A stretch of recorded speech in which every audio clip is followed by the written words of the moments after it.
اعوذ باللہ من الشیطان الرجیم بسم اللہ الرحمن الرحیم یا ایہا الذین آمنوا کتب علیکم الصیام کما کتب علی الذین من قبلکم لعلکم تتقون۔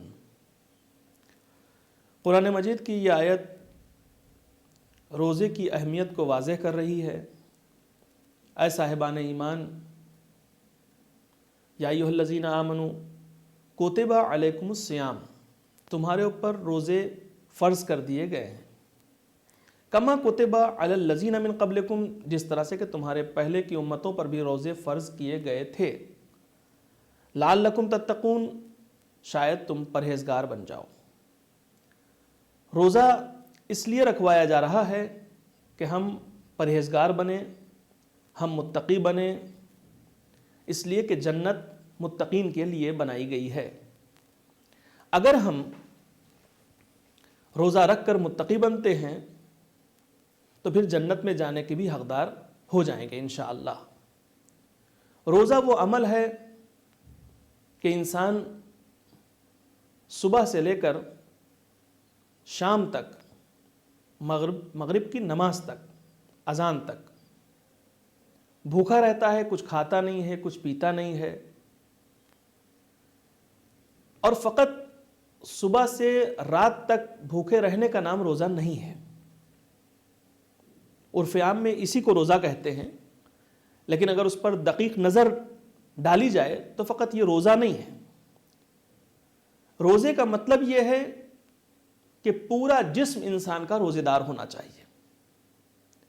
آنکھیں بھی روزے دار ہوں، زبان بھی روزے دار ہو، کان بھی روزے دار ہوں، ہاتھ بھی روزے دار ہو، پیر بھی روزے دار ہو۔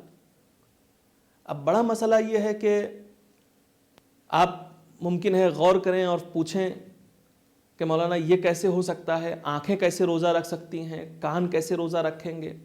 زبان کیسے روزہ رکھے گی؟ ہاتھ کیسے روزہ رکھیں گے؟ پیر کیسے روزہ رکھیں گے؟ فکر کیسے روزہ رکھے گی؟ کیسے ہو سکتا ہے؟ یہ کیسے ممکن ہے؟ تو یہ بات آپ کی خدمت میں عرض کر دوں کہ آنکھوں کا روزہ یہ ہے کہ وہ ان حرام چیزوں کو نہ دیکھے جو اللہ کو پسند نہیں ہے۔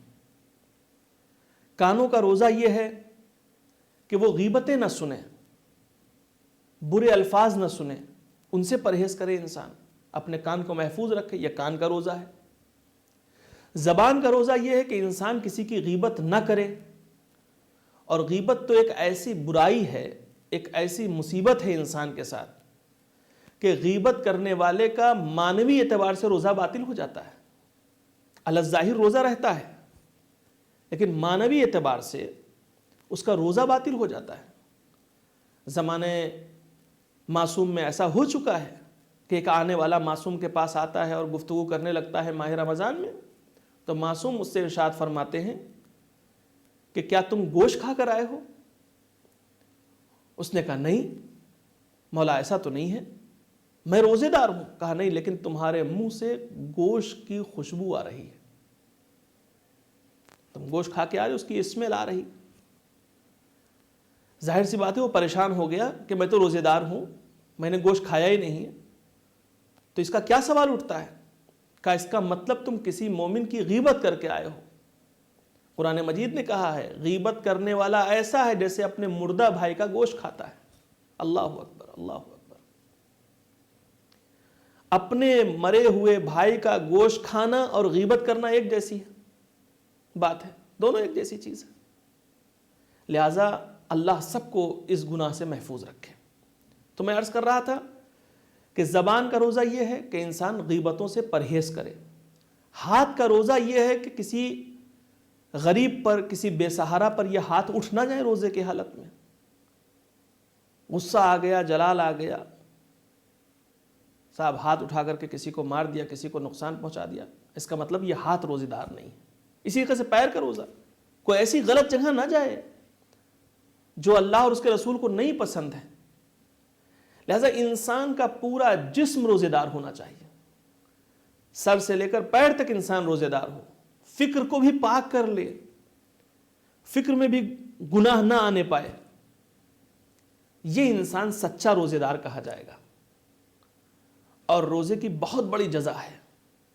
اللہ نے کہا کہ میں خود اس کی جزا دوں گا انشاءاللہ.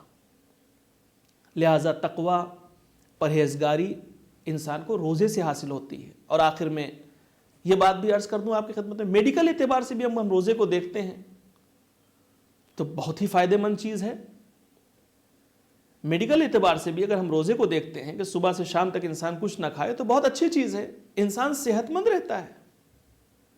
11 مہینے انسان مسلسل کھاتا رہتا ہے، 1 مہینہ روزہ رکھتا ہے، فریش ہو جاتا ہے. اس کی وجہ سے جو اس کے تمام بیماریاں بڑھتی ہوتی ہیں، کھانے کی وجہ سے جو بہت سی چیزیں گھٹتی بڑھتی رہتی ہیں، وہ بالکل اپنے صحیح لائن پر آ جاتی ہیں. اس میں کوئی دقت نہیں ہوتی انسان کو. لہٰذا روزہ رکھیے اور روزے کی اہمیت جانتے ہوئے روزے کے بارے میں پتہ لگائیے، قرآن مجید کی تلاوت فرمائیے، اس کو دیکھیے. اور روزہ ہر اعتبار سے روزہ ہونا چاہیے. آپ میڈیکل پر توجہ دے کر روزہ نہ رکھیں. میری گزارش یہ ہے کہ خاص کر کے آپ عبدیت کے لیے روزہ رکھیں، کہ آپ عبد خالص پروردگار بننے کے لیے روزہ رکھیں، تقوی پیدا کرنے کے لیے روزہ رکھیں. انشاءاللہ وہ دوسرا فائدہ تو آپ کو حاصل ہو ہی جائے گا. وآخر دعوانا الحمدللہ رب العالمین.